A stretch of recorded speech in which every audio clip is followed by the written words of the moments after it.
Some people hustle pool. Some people hustle cars. Then there's that man you've heard about, the one who hustles stars, Jack Horkheimer, star hustler, director of the Miami Space Transit Planetarium. Our episode for this week, Monday, February 8th through Sunday, February 14th, is When Venus and Jupiter Kiss, a cosmic Valentine. And now here to tell you all about tonight's sky and the biggest show of all, the universe, your star hustler, Jack Horkheimer. Greetings, greetings, fellow stargazers, and you'd have to live either at the South Pole, with its 24 hours of daylight at this time, or have a paper bag over your head not to notice the two brightest planets in early evening sky right now. Lovely Venus and regal Jupiter. And as I promised, they are getting ready to meet and kiss on March 6th. And all you have to do to find them and watch this close encounter is simply go outside right after sunset and look southwest. Jupiter will be to your left and Venus to your right. And Venus will be the much brighter of the two. Now, here's what Venus and Jupiter will be doing. Venus will actually be climbing higher in the sky night after night in relation to the stars. And you'll be able to see this clearly just by taking a peek 1 or 2 nights every week. Jupiter, on the other hand, will seem to dip down as it moves closer and closer to Venus. But this, my friends, is only an illusion, because Jupiter, in reality, is not moving westward.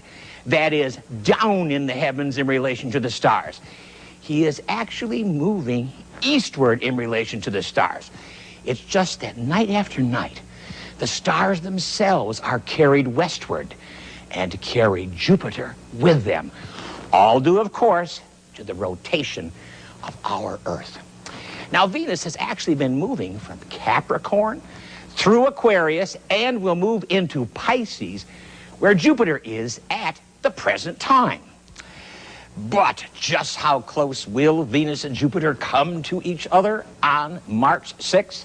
Well, I'm glad you asked me that, because on Sunday evening, March 6th, Venus and Jupiter will come within only 2 degrees of each other, which is the width, approximately, of 4 full moons lined up side by side, which makes this Venus-Jupiter encounter a rather chaste kiss.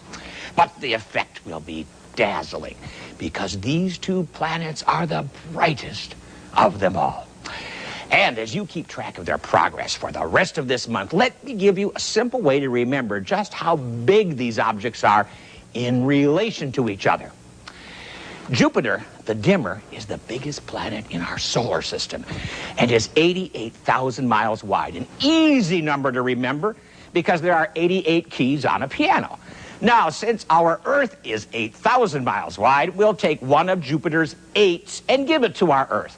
An easy way to remember the size of our home planet, which leaves us with another 8. Now, if we remind ourselves that this 8 also stands for 8,000 miles wide, then we'll give this 8 to Venus, because Venus is almost identical to Earth in its width, being also 8,000 miles wide.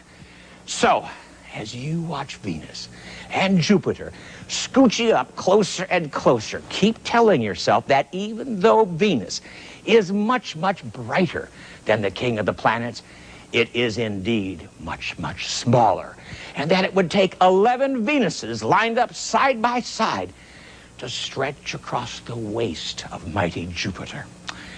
Why then is Venus so much brighter, if indeed it is so much smaller?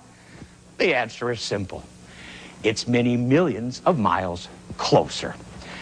So, out under the heavens with you to watch our nightly sky soap opera as the king and queen of the heavens prepare for a not-so-secret rendezvous. And in the meantime, whatever you do, remember, keep looking up.